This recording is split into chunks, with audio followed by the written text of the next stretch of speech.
King stood by the window of his private chamber, watching the 3 moons rise over his world. Behind him, he could hear the soft, painful breathing of his youngest daughter.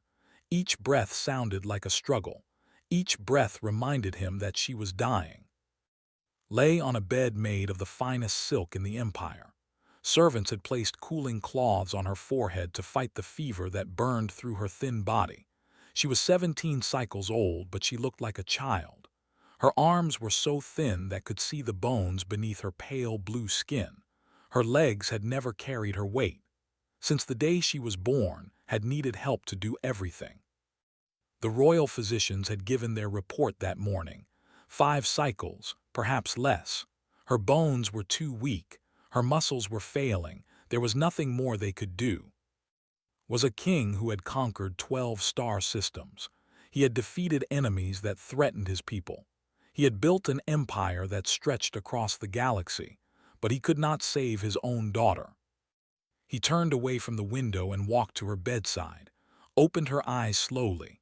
They were golden, like his own, but filled with a sadness that broke his heart.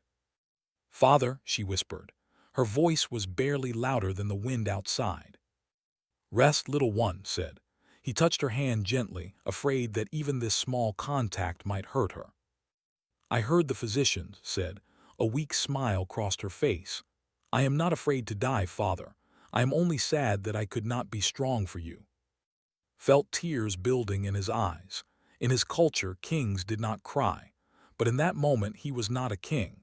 He was just a father watching his child fade away. A knock came at the door. His chief advisor entered and bowed low. "Your Majesty, the human diplomatic vessel has arrived. Their ambassador requests an audience." Had almost forgotten about the humans. They had sent messages asking for trade agreements and military cooperation. Normally, he would have ignored such a small species. Humans were newcomers to the galactic stage. They had only discovered faster-than-light travel 200 years ago. They were weak, short-lived, and their bodies were fragile compared to the. But had heard stories about humans, strange stories. They called Earth a death world. It was a planet filled with disasters, predators, and diseases that should have killed the humans long ago. But instead of dying, humans survived. They adapted. They grew stronger with each challenge. More importantly, had heard about human medicine. Humans did not accept death easily. They fought against it with a stubbornness that other species found disturbing. They rebuilt broken bodies. They replaced failing organs. They refused to let their weak ones simply fade away. An idea formed in his mind. It was desperate, it was risky, but he had no other options. "Bring the ambassador to me," he said. The human ambassador was a woman named. She was small by standards, barely reaching his chest. Her hair was black and cut short, and her eyes were dark and sharp. She moved with a confidence that surprised him. Most species approached the throne with fear. This human walked as if she belonged there. "King," said, bowing her head slightly, "thank you for receiving me. I hope we can discuss terms that benefit both our peoples." Raised his hand to stop her. "I am not interested in trade agreements today, Ambassador. I have a different proposal." Tilted her head, curious. "I'm listening."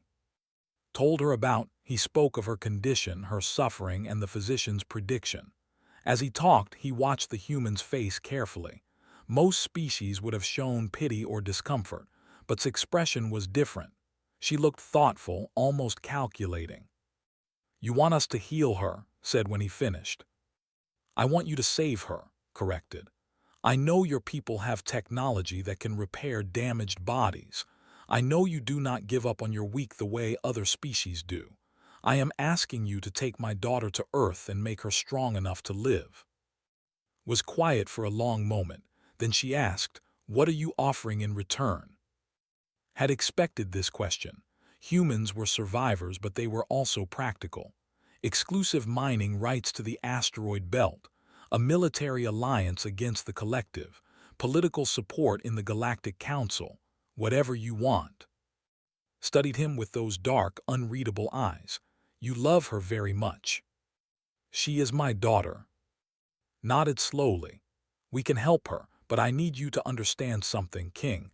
If we do this, she will not come back the same. Human rehabilitation is not gentle. We do not coddle our patients. We break them down and rebuild them stronger. Your daughter will suffer before she heals. She is already suffering, said quietly. At least this way her suffering will have purpose. There's more, continued. The person who returns to you will not be the same girl you send away. She will think differently, act differently. She will have human strength but also human stubbornness. Are you prepared for that? Looked back at the door that led to his chamber. His little girl, so fragile, so close to death. What choice did he have? Take her, he said. Save her, I will pay any price.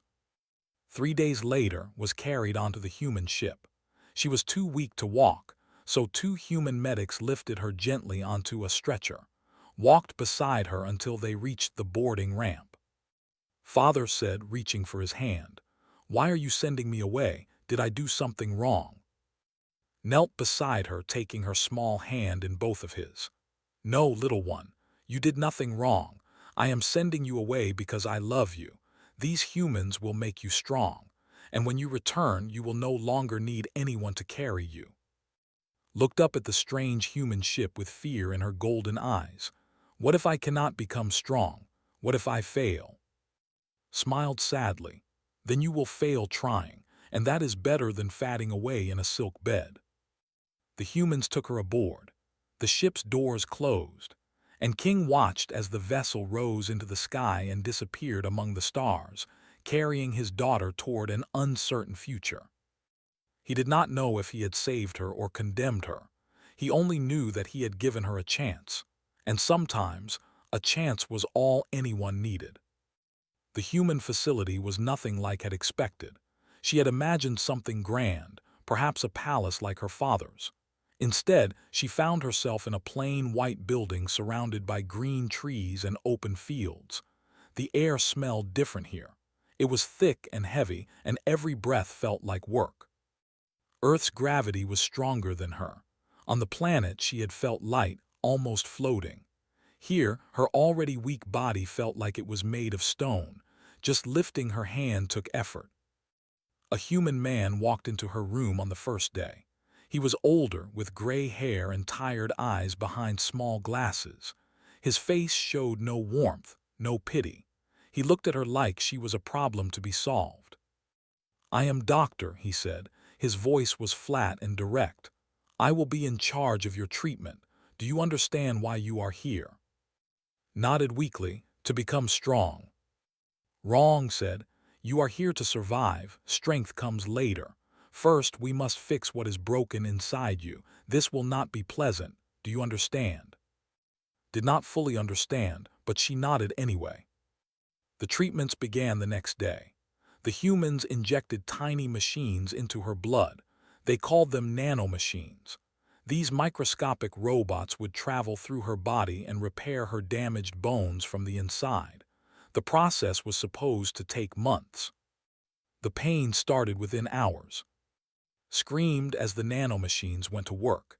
It felt like fire was burning through her bones. The machines were breaking down the weak parts and rebuilding them stronger, but her body did not know the difference between healing and destruction. Every nerve cried out in agony.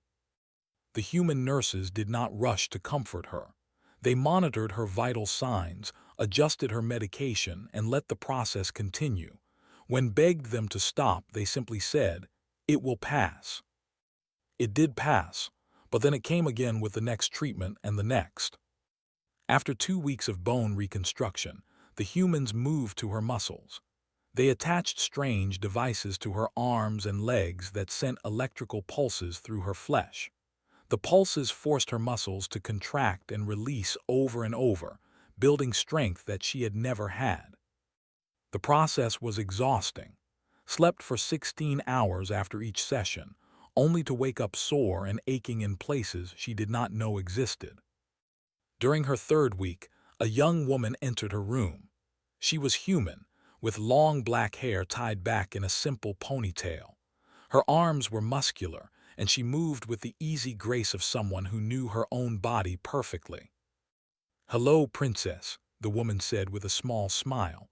I will be your physical trainer." Stared at her from the bed. "I cannot train, I cannot even stand." Shrugged. "Then we will start there."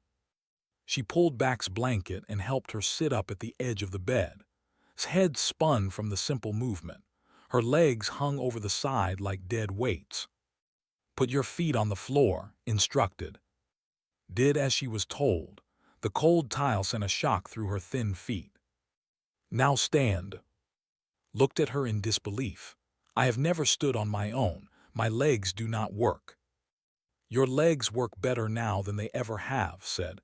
"The nanomachines have been strengthening your bones for weeks. Your muscles have been stimulated. Your body is ready. Your mind is not. Stand." Tried. She pushed against the bed with her hands and forced her legs to take her weight. For one incredible moment she was standing. Then her knees buckled and she collapsed to the floor. The fall hurt.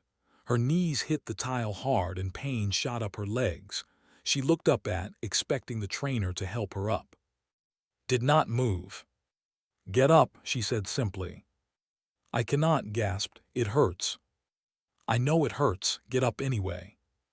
Tears filled his eyes. "Please help me." "No." Felt anger rising in her chest. Back home, servants would have rushed to lift her. Physicians would have given her medicine for the pain. Her father would have ordered someone punished for letting her fall.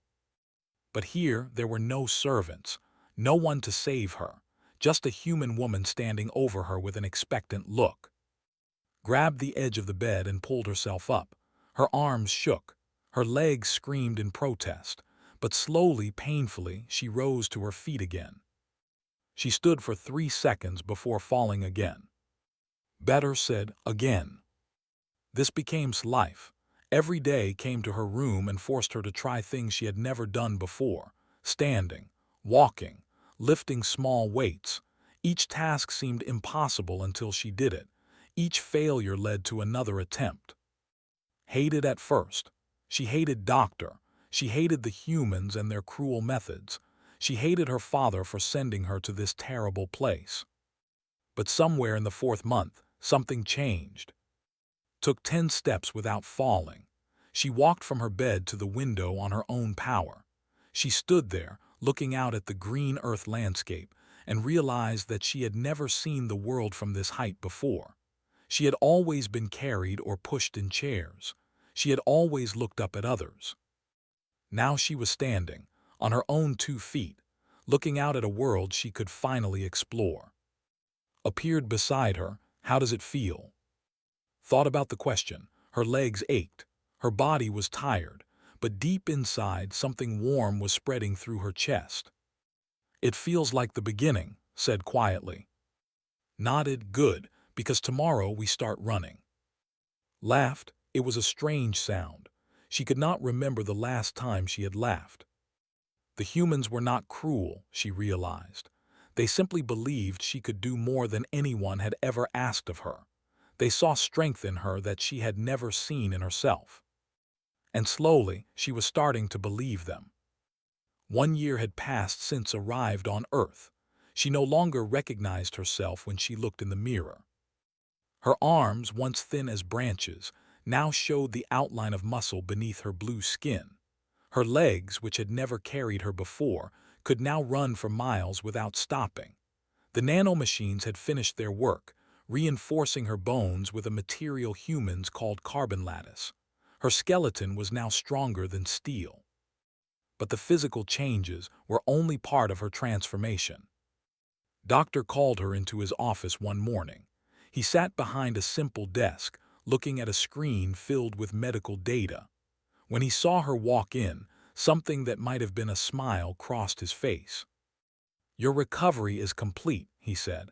"Physically, you are now stronger than most soldiers. Your bone density is exceptional. Your muscle development is above average for humans, which makes you remarkable for your species." Stood before him, her back straight, her eyes steady. "Thank you, doctor." Shook his head. Do not thank me, I only provided the tools, you did the work. He paused, then added, there is one more phase of your training. Are you interested? What kind of training?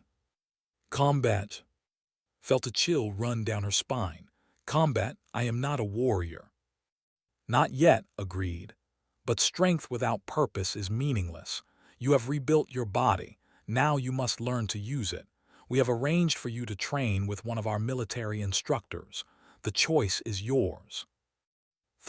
She thought of her brother who had always looked down on her. She thought of the enemies who threatened her father's empire. For her entire life, she had been protected by others. She had been carried, guarded, and sheltered because she was too weak to protect herself. Now she had strength. The question was, what would she do with it? I will train, she said. Her new instructor was a man named Sergeant. He was not tall, but he moved like a predator. His face was covered with scars, and his eyes had a distant look that spoke of violence and loss. He had fought in 3 interstellar conflicts, told her. He had seen things that most beings could not imagine.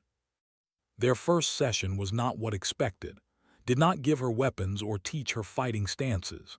Instead, he sat across from her and asked a simple question. Why do you want to fight? Was confused. Because doctor suggested it. That is not a reason, that is an excuse. Leaned forward. Fighting is not a game. When you fight, you may have to hurt others. You may have to kill.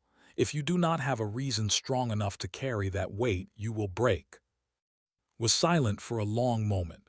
She thought about her past, about the years spent in bed, helpless and dying. She thought about her father's sad eyes. She thought about all the people who had carried her, cared for her, protected her. I want to protect others, she finally said. I spent my whole life being protected. Now I want to be the one who protects. Studied her face, then he nodded slowly. Good answer, let us begin. The combat training was brutal. Did not hold back because she was a princess, or because she was female, or because she had once been sick. He attacked her with full force and expected her to defend herself. For the first week, spent more time on the ground than on her feet. Would strike, she would try to block, and she would end up flat on her back, staring at the ceiling. Your people fight to dominate, told her one day, helping her up after another failed attempt. Warriors are taught to overpower their enemies with superior strength. They attack with force and expect their opponents to submit. Is that wrong? Asked, rubbing her sore shoulder. It is not wrong, it is incomplete, circled her slowly. Humans fight differently. We are not the strongest species. We are not the fastest. Our bodies are fragile compared to many races, but we survive. Do you know why? Shook her head. Because we do not fight to dominate, we fight to survive. There is no pride in survival, no honor, only the need to still be breathing when the fight is over. He stopped in front of her. That desperation makes us dangerous. A cornered human with nothing to lose is more deadly than any warrior. He attacked again. This time did not try to block his strength with her own. Instead, she moved to the side, letting his punch go past her. She grabbed his arm and used his own momentum to pull him off balance. Stumbled, he caught himself quickly, but for one brief moment had the advantage. Better, he said with a rare smile. You are learning. Months passed. Learned to use her body as a weapon. She learned human martial arts that focused on speed and precision rather than raw power. She learned to use knives, to shoot human firearms, and to fight with anything she could find. But she also learned something more important. She learned how to think like a survivor. During her free time, became her closest friend. They would sit together in the facility's garden, eating human food and talking about everything and nothing. Taught her about human music, human customs, and the strange human habit of laughing at their own misfortune. Humans make jokes about death, asked one evening, confused by a story had told. We make jokes about everything, said with a grin. It is how we cope. Life is hard. If we cannot laugh at it, we would go mad. Thought about this. Culture valued strength and dignity. Showing weakness, including fear or sadness, was shameful, but humans embraced their weaknesses. They acknowledged their fears, and somehow that made them stronger. News arrived from her later that month. A border conflict had erupted between the Empire and the Collective. Her father's forces were fighting, and the war was not going well. Stood in the communication center, listening to the reports. Ships destroyed, worlds under siege, her people dying. Something stirred inside her, a feeling she had never experienced before. It was hot and urgent, pushing against her chest like a caged animal. She wanted to fight, not because she had to, not because someone ordered her to. She wanted to protect her people, to use the strength the humans had given her for something meaningful. Found her staring at the war reports. "You feel it, do you not?" he asked quietly. "The need to act." Nodded. "Is this what you feel when you go to war?" "It is," said. "Hold on to that feeling, princess. It will keep you alive when nothing else will." Clenched her fists. Her training was almost complete. Soon she would return home, and when she did, she would not be the same fragile girl who had left. She would be a warrior. The royal palace had not changed. The same tall spires reached toward the sky. The same guards stood at attention along the marble halls. The same golden banners hung from the walls, displaying the symbol of the empire. But it changed, and everyone who saw her knew it immediately. She walked down the main hall toward the throne room, her boots making sharp sounds against the stone floor. She wore human-designed combat armor, dark gray with reinforced plating at the joints. Her back was straight, her shoulders squared, and her golden eyes looked forward without fear or hesitation. Guards who had once carried her on stretchers now stepped aside as she passed. Servants who had fed her and bathed her stared with open mouths. Nobles who had whispered about the poor dying princess fell silent as she walked by. 3 years. 3 years since she had left this place as a fragile girl who could not stand on her own. Now she moved with the confidence of a predator. King waited on his throne. When entered the chamber, he rose slowly to his feet. His face showed a mix of emotions: hope, joy, and something that looked almost like fear. He said, his voice thick with feeling, "My daughter." Stopped at the base of the throne steps. She bowed her head in respect. "Father, I have returned." Descended the steps and stood before her. He was taller than her, as all men were, but she no longer felt small in his presence. She met his eyes directly. "Let me look at you," said softly. He reached out and touched her shoulder, feeling the solid muscle beneath the armor. His eyes widened. "They really did it. They made you strong." "They taught me to be strong," corrected gently. "The strength was always there. I just needed someone to show me how to find it." Pulled her into an embrace. It was not a kingly gesture. It was the action of a father holding a child he thought he had lost. Returned the hug, feeling warmth spread through her chest. But the moment was interrupted by a cold voice from across the room. "So the weakling has returned." Turned to see her brother, Prince. He stood near a side entrance, surrounded by his personal guards. He was tall and muscular, the ideal warrior. His face wore an expression of contempt. "Brother," said calmly, "it has been a long time." Walked toward her slowly. "Has it? I barely noticed your absence. The palace was quieter without your constant whimpering and coughing." He stopped a few feet away and looked her up and down. "What is this costume? Human armor? How fitting. You always were weak. Now you dress like one of those primitive apes." Felt her muscles tense, but she kept her face neutral. Had taught her to control her emotions. Anger was a tool, not a master. "I am glad you are well, brother," she said evenly. Laughed. It was a harsh, mocking sound. "Well, I am more than well. While you were playing with humans, I have been leading our father's armies. I have conquered 3 outposts. I am the hero of this empire." He stepped closer, his voice dropping to a dangerous whisper. "And you are still nothing, a sick girl pretending to be a warrior." King stepped forward. "That is enough." "No, father, it is not enough," turned to face the court. "This princess left our world as a burden. She returns wearing enemy clothing and claiming to be changed. But has anyone tested her? Does anyone know if she can actually fight?" He smiled coldly. "I propose a traditional honor duel. Let her prove her strength against mine." The court fell silent. An honor duel was a serious matter. It was a formal challenge that could not be refused without losing all respect. Looked worried, she has only just returned. Then she should be well rested. Drew his ceremonial blade, a curved sword that gleamed in the light. "What do you say, sister? Will you face me? Or will you hide behind father's robes like you always did?" Looked at her brother. She saw the hatred in his eyes, the jealousy that had been growing for years. He had spent his entire life being the strong one, the important one. Her return threatened everything he had built. She thought of lessons: control your emotions, assess your opponent, find their weakness. His weakness was obvious, his pride. "I accept," said quietly.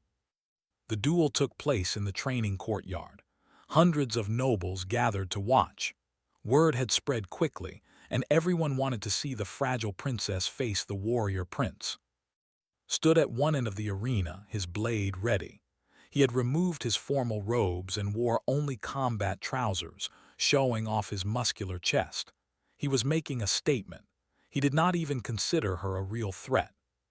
Stood at the other end. She had traded her armor for a simple training suit. In her hand, she held a standard blade, similar to her brother's. "Last chance to surrender," called out. "I will try not to hurt you too badly, but I cannot promise anything." Said nothing. She simply raised her blade and waited. The signal was given, charged. He was fast and powerful. His blade came down in a devastating overhead strike meant to end the fight in one blow. It was a classic attack, designed to crush weaker opponents with overwhelming force. Was not there. She stepped to the side at the last moment, letting the blade pass through empty air. Stumbled, thrown off balance by the missed attack, before he could recover, struck. Her blade flicked out and cut a thin line across his arm. It was not a deep wound, but it drew blood.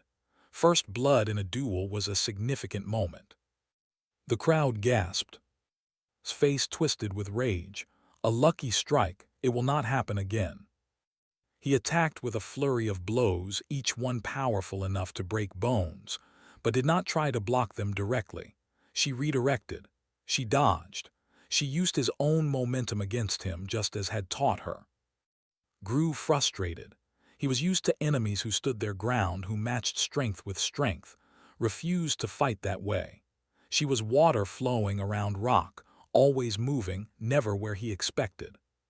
"Stand still and fight," roared. "Why?" asked calmly. "So you can hit me."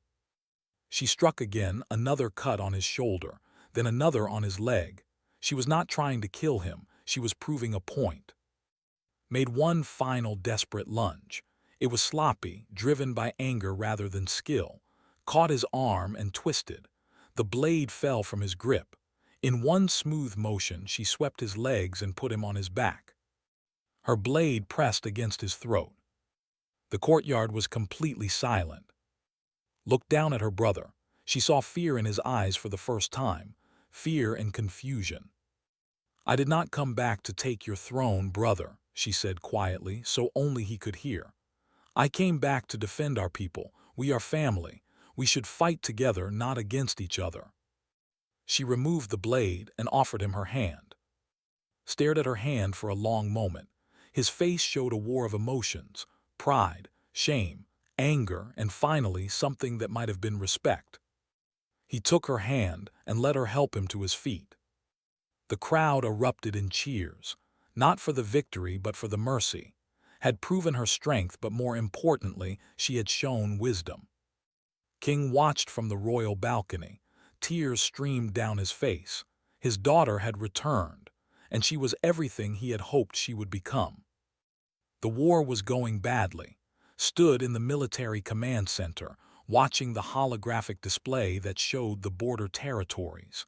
Red markers indicated enemy positions. There were far too many of them. The collective had launched a full invasion. Their ships moved like swarms of insects, overwhelming defenses through sheer numbers. 3 border worlds had already fallen. Millions of civilians were fleeing toward the inner systems. The generals around the table looked exhausted and afraid. They had fought wars before, but never against an enemy like this. They did not fight with honor or follow traditional combat rules. They used ambushes, sabotage, and psychological warfare. "We need more ships," General said heavily. "More soldiers, more everything." "We do not have more," another general replied. "Our forces are stretched too thin. If we pull defenders from one sector, they will simply attack there instead." King sat at the head of the table, his face lined with worry. "What options do we have?" Silence stepped forward. "I have a suggestion." The generals turned to look at her. Some of them still did not take her seriously, despite her victory over. She was young, she was female, and she had learned to fight from humans, which many considered shameful. "Speak," said. "Our traditional military strategy is not working," said. "We meet the enemy in open battle, ship against ship, soldier against soldier. We try to overwhelm them with force, but they expect this. They plan for it." "What would you suggest?" General asked skeptically. "That we run away." "No, I suggest we stop fighting like and start fighting like humans." The room fell silent. Continued.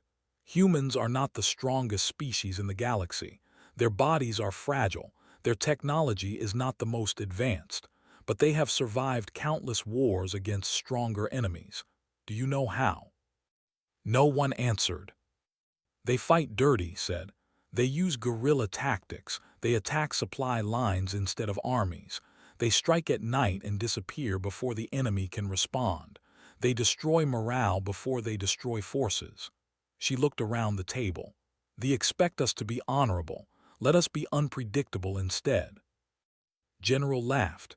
"You want us to fight without honor. That is the human way, not ours." "Honor does not matter if we are all dead," replied calmly. "I am not asking you to abandon your principles. I am asking you to survive." King studied his daughter. He saw something in her eyes that he had never seen before.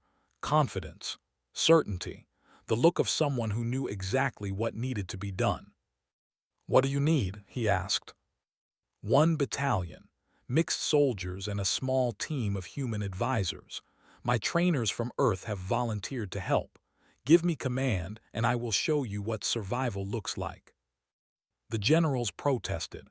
They argued. They said it was foolish to trust a young princess with no military experience, but raised his hand for silence. "You have 1 month," he told. "Prove yourself." Assembled her force quickly. She chose soldiers who were young, flexible, and willing to learn new methods. Her human advisors arrived within a week, came to help with logistics and morale. Sergeant came to train the troops in human combat techniques. The first mission was a supply raid. Forces depended on a steady flow of fuel and ammunition from their main fleet, identified a vulnerable supply convoy, and planned an ambush. The generals would have attacked the convoy head-on with warships, did something different. She sent small teams in civilian vessels that the scanners ignored. These teams planted explosives on the convoy ships during a scheduled rest stop.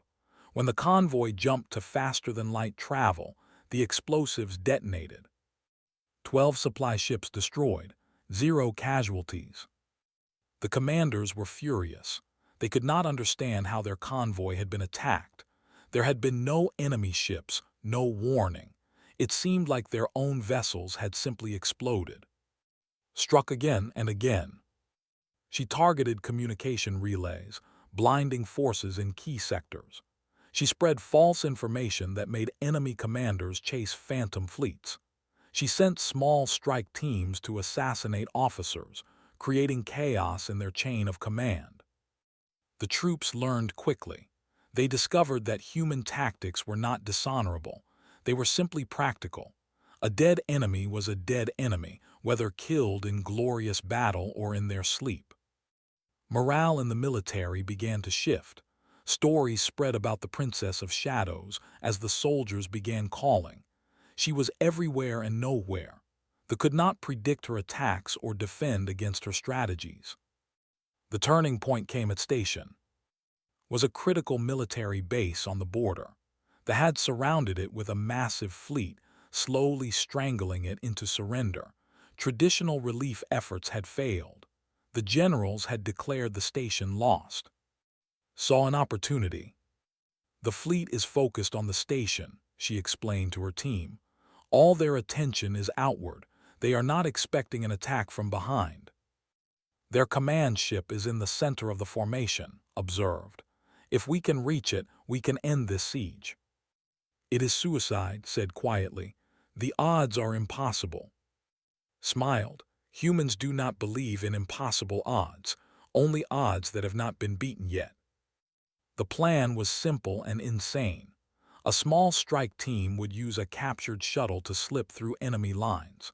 They would board the command ship, fight through to the bridge, and force the commander to retreat. Led the team personally.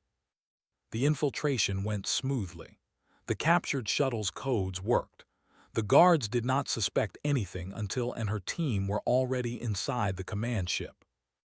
Then the fighting began. Moved through the corridors like a storm. Her body, enhanced by human nanomachines, was faster and stronger than any warrior. Her training made her precise and deadly. Fought beside her, covering her flank. The rest of the team secured their path forward. Alarms blared. Reinforcements rushed to stop them, but team was too fast, too unpredictable. They did not fight like. They did not stand their ground and exchange blows. They moved, struck, and vanished before they could respond. They reached the bridge.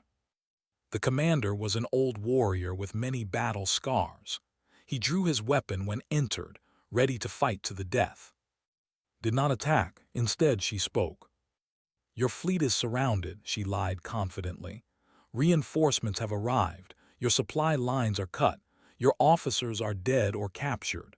She stepped closer, her blade steady. You have two choices. Retreat now and save what remains of your forces, or stay and watch your entire fleet burn. The commander hesitated.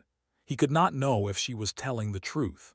But the chaos in his communications, the confusion in his ranks, the sudden appearance of enemies on his own ship, all supported her claims. He made his choice. All ships withdraw, he ordered. We retreat to the border. The fleet broke formation and fled. Station was saved. News of the victory spread across the empire. The Princess of Shadows had done the impossible. She had defeated a superior enemy force with a handful of soldiers and human tactics.